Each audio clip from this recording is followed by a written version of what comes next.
అందుబాటులో చేయట్లేదు. అన్ని ప్రైవేటీకరణ చేసేసారు. రైతులకు వ్యతిరేకంగా పనిచేస్తున్నారు. ఎవరైనా కొట్లాడితే అణిచివేస్తున్నారు. యూనివర్సిటీలలో ప్రజాస్వామిక వాతావరణం పోయింది. ఎస్ఎఫ్ఐ నాయకుల్ని అణిచేస్తున్నారు ఏబీవీపీ వాళ్ళు. యూనివర్సిటీ వైస్ ఛాన్సలర్లుగా ఆర్ఎస్ఎస్ వాళ్ళని నియమిస్తున్నారు. చరిత్రతో ఏమాత్రం సంబంధం లేని పాంచజన్య అనే పత్రిక ఎడిటర్ని చరిత్ర కంపెనీలో పెట్టుకున్నారు. వేరులో హిందూ ఆత్మహత్యకి ఆర్ఎస్ఎస్ ఏబీవీపీ కారణమయ్యారు మన హైదరాబాద్ సెంట్రల్ యూనివర్సిటీలో. అంటే చరిత్ర నాశనం అయిపోతుంది, విద్య నాశనం అయిపోతుంది, వ్యవసాయము, కార్మిక రంగం, అంటే ఇవన్నీ ఒకదాని కనుక అన్ని రంగాలు నాశనం అయిపోతున్నా సరే ఎందుకు ఓట్లేస్తున్నారు బీజేపీ? ఇది కీలకమైన విషయం.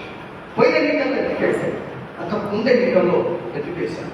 నిజానికి భారతదేశంలో అందరికంటే పెద్ద విధ్వంసకారులు ఎవరు అంటే ఆర్ఎస్ఎస్ బీజేపీ వాళ్ళు. ఒకప్పుడు వాజ్పేయి గారు ప్రధానమంత్రిగా ఉండగా భారత్ వెలిగిపోతుంది అని చెప్పారు. కానీ భారత్ వెలగలేదు, భారత్ మండిపోయింది. 2002 సంవత్సరం గుజరాత్లో హిందూ ముస్లింల మధ్య అల్లర్లు రెచ్చగొట్టారు, దహనకాండకు పాల్పడ్డారు. ఆ తర్వాత మళ్ళా సెకండ్ ఆర్ఎస్ఎస్ బీజేపీ గవర్నమెంట్ లో అద్వానీ గారు చెప్పారు, ఈసారి ఫీల్ గుడ్ ఫ్యాక్టర్ అంటే ఫీల్ అవ్వడం అంటే భ్రమపడతారు. మేమంతా బాగున్నాము అనే ఒక భ్రమ మమ్మల్ని గెలిపిస్తుంది అంటే వాళ్ళు భ్రమల మీద ఆధారపడి గెలిచే ప్రయత్నం చేస్తున్నారు. ఎప్పుడు కూడా నిజానికి మంచి రోజులు కావు, అయినా మంచి రోజులే అని అనుకునేటట్టు చేస్తున్నారు. మన ఇంతకు ముందు వినాయకుడి వరకే మన మనలోకి ప్రవేశించామనుకున్నాం కాదు. మొన్న రాముడి పేరుతో కూడా సిపిఐ కమ్యూనిస్టులు అనలేదు, కాంగ్రెస్ అనలేదు, ఎవరు అందరూ కాషాయాలకు కట్టుకోవటం, ప్రతి ఇంటికి పోవడం, స్టిక్కర్లు అంటేయడం, డబ్బులు వస్తుంది. సిపిఐ కౌన్సిలర్లు కూడా ఈ ఊళ్ళో డబ్బులు వస్తుంది చేశారు. అంటే ఎటువైపు ఒక ఏమంటారు దాన్ని, ఒక మాస్ హిస్టీరియా క్రియేట్ చేసి జనం మొత్తాన్ని ఆ వైపుకి తీసుకెళ్లే ప్రయత్నం జరుగుతుంది మన భారతదేశంలో. మన మణిపురి కాదు, ఆడవాళ్ళని నగ్నంగా ఊరేగించి రేప్ చేసి చంపేశారు, మాస్ గ్యాంగ్ రేప్ చేసి. మరి భరతమాతే కదా, మణిపూర్లో ఆడబిడ్డలు కూడా భారత మాతాకి జై అంటారు కదా. మరి అక్కడ చేసిందంతా మీ ఆర్ఎస్ఎస్. 2002 గుజరాత్లో ముస్లిం మహిళల మీద అత్యాచారం చేసింది కూడా ఆర్ఎస్ఎస్. అయినా సరే మిగతా సమాజం మీద, మిగతా సమాజానికి దేవుడి పేరుతో, మతం పేరుతో రెచ్చగొట్టి వాళ్ళతోని ఓట్లు తీసుకునే ప్రయత్నం చేస్తున్నారు. ఇది ఒక దుర్మార్గమైన ప్రభుత్వం, దుర్మార్గమైన విధానం. ఒక భావవాద సిద్ధాంతంతో భౌతికవాదాన్ని ఓడించే ప్రయత్నం చేస్తున్నారు. అయితే ప్రజలు ఎల్లకాలం భ్రమతో ఉండరు, ఏదో ఒకనాడు వాస్తవానికి వస్తారు. కానీ ఎవరికి వాడు వాస్తవానికి వచ్చి మళ్ళీ భ్రమలోకి జారిపోతారు. భ్రమలకు వ్యతిరేకంగా వాస్తవ ప్రాతిపదిక మీద నిలబెట్టే శక్తులు బలపడాలి. అట్లా నిలబెట్టడంలో మనమే, మన కృషి వెనుకగా ఉండాలి. రాబోయే ఎన్నికల్లో మనం పెద్ద సంఖ్యలో పాల్గొనాలి. ఇలా భ్రమల నుంచి ప్రజలు బయటపడాలి. నిజంగా కనుక మనం డోర్ టు డోర్ పోయి ప్రతి వ్యక్తితో చర్చ చేస్తే సాధారణ ప్రజల దాడి మనకు అర్థమైంది. మామూలు కూడా చెప్తున్నారు, మోడీ గొప్పోడు గుడి కట్టింది. వాడు మిడిల్ క్లాస్ మధ్యతరగతి. మరి అప్పటి వాళ్ళందరినీ వాళ్ళంతా తలకిందులుగా ఆలోచిస్తున్నారు. వాళ్ళని కాళ్ళ మీద నిలబెట్టా, ఈ డ్యూటీ మందే, మనం తగ్గితే ఇంకోటి చేయరు. అందరూ డబ్బులు పరిస్థితి గెలిచే ప్రయత్నం చేస్తారు. కానీ సిద్ధాంతం చెప్పి ప్రజల్ని నిలబెట్టే ప్రయత్నం మనం చేయాలి. అది మనం ముందున్నటువంటి కర్తవ్యం. మరి ఈ కర్తవ్యంలో కనుక మనం వెనకబడిపోయాం అనుకోండి, మరోసారి బీజేపీ ప్రభుత్వం వచ్చిందనుకోండి, మరి యూనియన్లో ఉన్నాం, మన పోరాటాలు ఉన్నాం, మళ్ళీ ఈ దేశంలో ఎక్కడ ఇక సాయుధ పోడు ద్వారా ప్రభుత్వాన్ని దించితే ఎవరైనా 40 ఏళ్ళకు 50 ఏళ్ళకు 70 తరం అయిపోతుంది. ప్రజాస్వామిక హక్కులు మొత్తం కూడా కాలరాయబడతాయి. ఇవాళ వరవరరావు గారిని జైలు వేసి ఎంతకాలం, ప్రొఫెసర్ సాయిబాబాని ఎంతకాలం జైల్లో ఉంచారు. మన news click editor Praveen Prakash ఎంతకాలం జైల్లో పెట్టారు. ఇప్పుడు 2 రాష్ట్రాల ముఖ్యమంత్రుల్ని సోరేన్ కేజ్రీవాల్ని, అది జార్ఖండ్ ముఖ్యమంత్రిని, ఢిల్లీ ముఖ్యమంత్రిని జైల్లో పెడితే అడిగే దిక్కు లేదు. ఈ సంగతి నా స్పీచ్ మా రమేష్ వీడియో తీస్తాడు, ఇది ఆన్లైన్లో పెడతాడు. పెట్టిన తర్వాత ఎవడో నా మీద కోపమున్న ఆర్ఎస్ఎస్ వాళ్ళు పెట్టే నా మీద బేరు లాంటి సందర్భం వచ్చి వకీలైనా సరే ఎప్పుడో కోపం ఇలా 20 మంది వకీలు కోపం ఉన్నారు. 5 ఏళ్ళ నుంచి బీమా రాకున్నారు, బీమా కోరేగా ఉద్దేశం.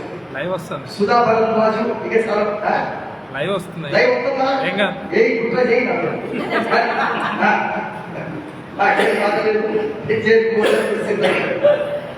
నాకేం ఇబ్బంది కూడా లేదు. కాకపోతే నాకు క్లైంట్ ఇబ్బంది పడుతుంది. అయ్యో మా కేసులు ఎట్లా మరి ఇంత ఓకే మిమ్మల్ని అందరూ లోపలేస్తాం.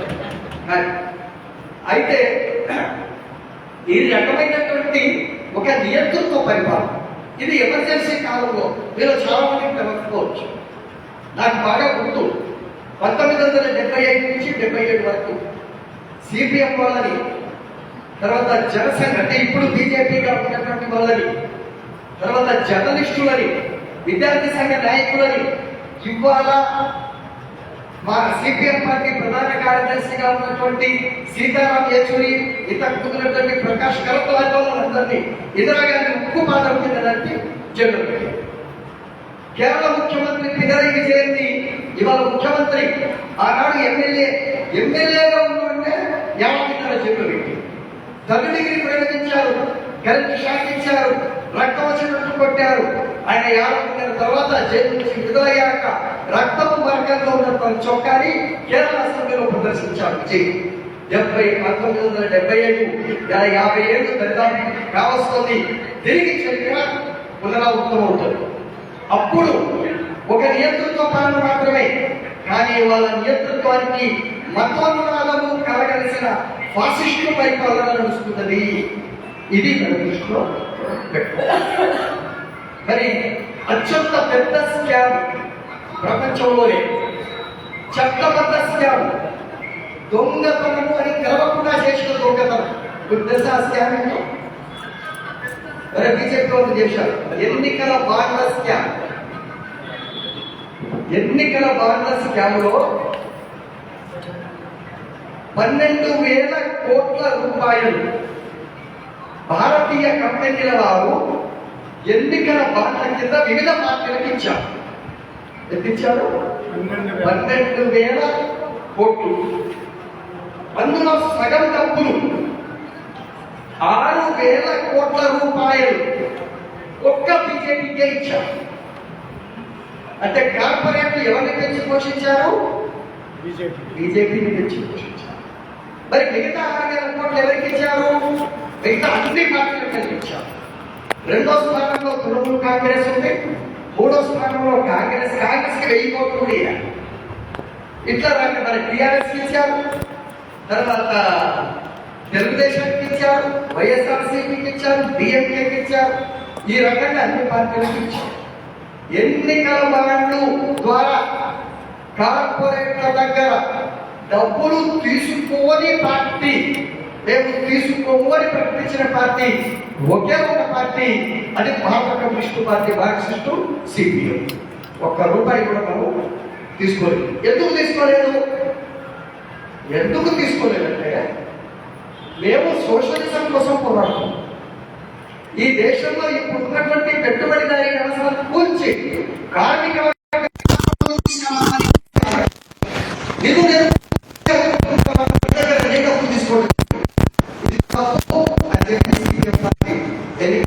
తీసుకోండి.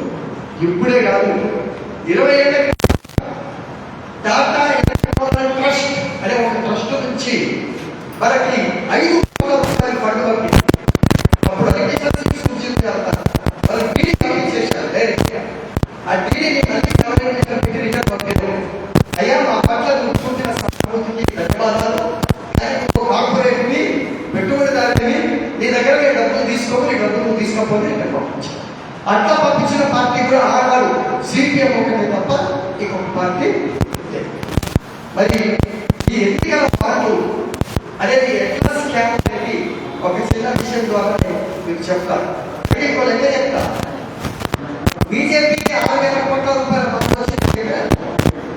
మరి బీజేపీకి వచ్చిన మొత్తం ఎన్నికల నిధి ఉంటుంది, అందులో 95% ఇస్తే మొత్తం 6,500 కోట్ల రూపాయల వరకు పన్ను వస్తే 6,000 కోట్ల రూపాయలు కార్పొరేట్ వచ్చింది. 500 కోట్లు చిల్లర జమ ద్వారా వచ్చింది. అంటే కార్పొరేట్లు నడిపిస్తే నడుస్తున్నటువంటి పార్టీ బీజేపీ. ఒకవైపు మిషన్ కంట్రోలింగ్ దాన్ని చూపెట్టేది ఆర్ఎస్ఎస్ నడిపేది కార్పొరేట్. అంటే మతోన్మాదం పెట్టుబడి కలగలిపి భారతదేశాన్ని నాశనం చేస్తున్నటువంటి పరిస్థితిని ఈరోజు పరిగెత్తుకుంటున్నాము. ఈ ఎన్నికల బాధ్యత ఎలాంటి అంటే, దానికంటే ముందు ఇంకొక ఉదాహరణ చెప్తాను. మన ప్రధానమంత్రి నరేంద్ర మోడీ ఏ సామాజిక వర్గానికి చెందిన వ్యక్తి అంటే ఎవరైనా చెప్పాలని తెలిసిన వాళ్ళు గట్టిగా చెప్పాలి. ఓసీ బీసీ రెండు కరెక్టే. నిజంగా ఓసీ వాళ్ళ కులవృత్తి ఏంటి? నరేంద్ర మోడీ పుట్టిన కులంలో ఒక కులవృత్తి ఏమిటి అంటే నూనె గానుగా ఆడించి నూనె తీసి నూనెని అమ్మే వృత్తి. ఒక సరుకులు అమ్మేటోళ్ళు ఎవరు? షావుకార్. అంటే షావుకార్లకి దరిదాపు వృత్తి వాళ్ళది. మరి 2012లో బీజేపీకి బీసీ ప్రధానమంత్రి కావాల్సి వచ్చింది. మరి బీసీలలో యాడేళ్ళతో ఒకటి ఎత్తే బదులు వీడిగా బీసీ ముందు ఎత్తే అప్పుడు వీళ్ళ కులాన్ని గుజరాత్లో బీసీ కింద తీసుకొచ్చేసారు ఒక జీవో. కాబట్టి నరేంద్ర మోడీ స్వయం బీసీ బీసీ ఇట్లాంటి పద్ధతులు ఉంటాయి బీజేపీ ఆర్ఎస్ఎస్ దగ్గర. మోడీ టీ అమ్మినప్పుడు మోడీ అన్నప్పుడు నేను ఛాయ్ అమ్మిన రైల్వే స్టేషన్లో, ఆ రోజు నీకు రైల్వే స్టేషన్ పేరు చెప్పమంటే ఒక పేరు చెప్పి ఆ రైల్వే స్టేషన్ అప్పట్లో లేదు, తర్వాత వచ్చింది. అదే విషయం. కానీ ఛాయ్ అమ్మకి ఎవరైనా చూసినా కానీ దేశం మొత్తం నమ్ముతుంది వీడు ఛాయ్ అమ్మే ఉంటాడు. ఏమంటే అంటే మానవులు భావవాదం ఎట్లుంటుందో చెప్తాడు. వీడు రైల్వేలు అమ్ముతాడా, విమానాలు అమ్మిందా, ప్రభుత్వంగా అమ్ముతాడా, విశాఖకు అమ్ముతాడా, ఎవరైనా నమ్ముతాడా? అమ్ముతాడా? మెజారిటీ ప్రజలు నమ్మట్లేదు. వాడు అమ్మాయి ఛాయ్ అమ్మినట్టు నమ్ముతారు, అమ్ముతున్న పబ్లిక్ సెక్టార్ని అమ్ముతున్నారని నమ్మట్లేదు. మరి ఈ మానసిక స్థితిలో ఉన్నటువంటి ప్రజల్ని మనం తెలుసుకోవాలి. వాడు ఛాయ్ అమ్మలేదు, ఈ అమ్ముతారు.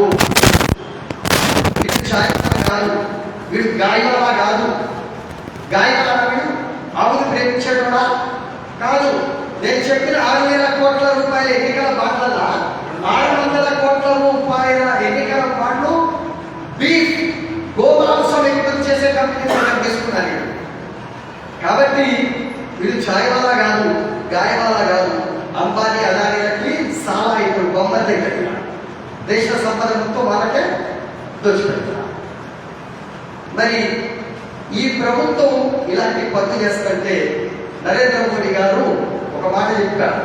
ఏం చెప్పాడు?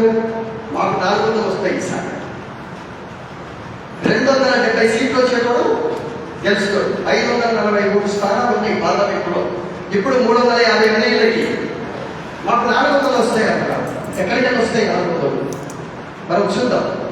రాజస్థాన్లో 24 ఉన్నాయి, మొత్తం వాళ్ళకే ఉన్నాయి. ఉత్తరప్రదేశ్లో 80 ఉన్నాయి, మొత్తం వాళ్ళకే ఉన్నాయి. బీహార్లో 54 ఉన్నాయి, ఓ 2 తప్ప మొత్తం వాళ్ళకే.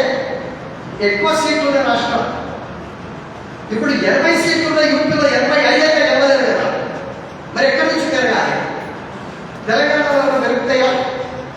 కర్ణాటకలో పెరుగుతాయి, కేరళలో రావు, ఏపీలో రావు, తమిళనాడులో రావు, ఇంకెక్కడ పెరుగుతాయి కానీ. కాబట్టి పెరుగుడు అనేది తప్పు. ఉన్నదానికంటే తరుగుదలే.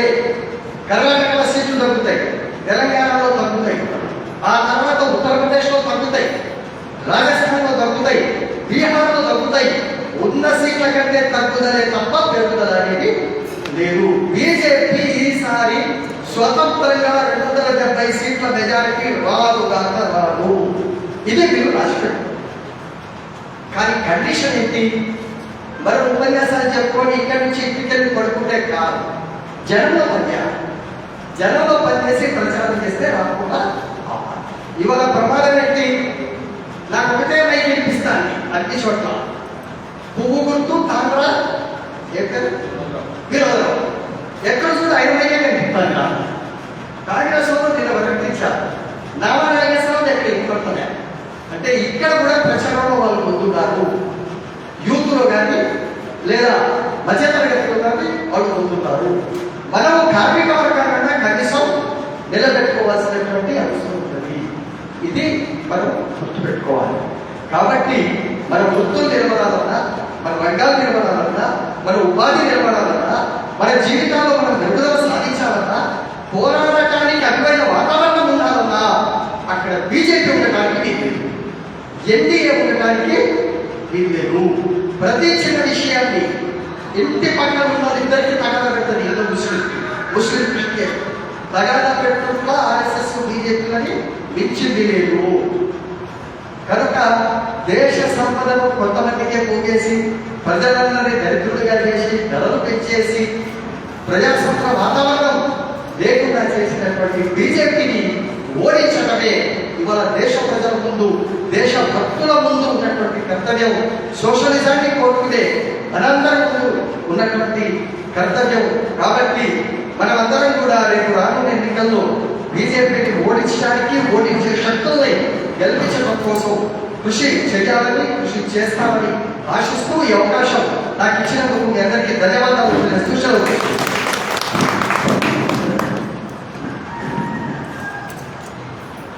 చాలా విషయాలు చాలా సరళంగా వివరించినటువంటి మక్కడ గారికి మన సదస్సు తరఫున సిఐటి జిల్లా కమిటీ తరఫున ధన్యవాదాలు.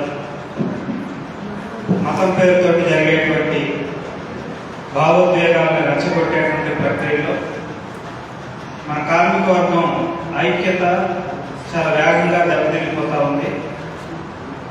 మనమేమో కార్మిక సంఘాలని, కార్మికుల్ని ఐక్యం చేసి ఒక వేదిక మీదకి తీసుకొచ్చి ఉద్యోగ భద్రత కోసం, ఉపాధి అవకాశాల కోసం, వేతనాల కోసం పోరాడుతున్నాము. ఇంకోవైపు నివాస ప్రాంతంలోకి వెళ్ళిన తర్వాత మతం పేరుతోటి ప్రజల మధ్య, కార్మిక వర్గం మధ్య తీసుకొచ్చేటువంటి చీలిక మన ఐక్యతని బాగా బలహీనపరుస్తుంది. అందుకనే మతానికి, మతం పేరుతోటి మతాన్ని రాజకీయాలకు వాడుకుని భావోద్వేగాలను రెచ్చగొట్టి ప్రజల్ని చీల్చేటువంటి విధానాలకి చాలా వ్యత్యాసం ఉంది. మతానికి మనం వ్యతిరేకం కాదు. శ్రీరామనవమిలు, కృష్ణాష్టమిలు, వినాయక చవితులు బీజేపీ రాకముందు నుంచి మన దేశంలో ఉన్నాయి. అప్పుడు గుళ్ళో ఉండేవాడు, గుడిలో శ్రీరామనవమి జరిగేది, లేదా ఆ ఊళ్ళో గుడి లేకపోతే ఎవరింట్లో వాడు రాముల వారి ఫోటో పెట్టుకొని పూజ చేసేవాడు. అక్కడే వాడు అక్షంతలు వాడి తల మీద వేసుకునేవాడు. అంతంతా అయిపోయింది.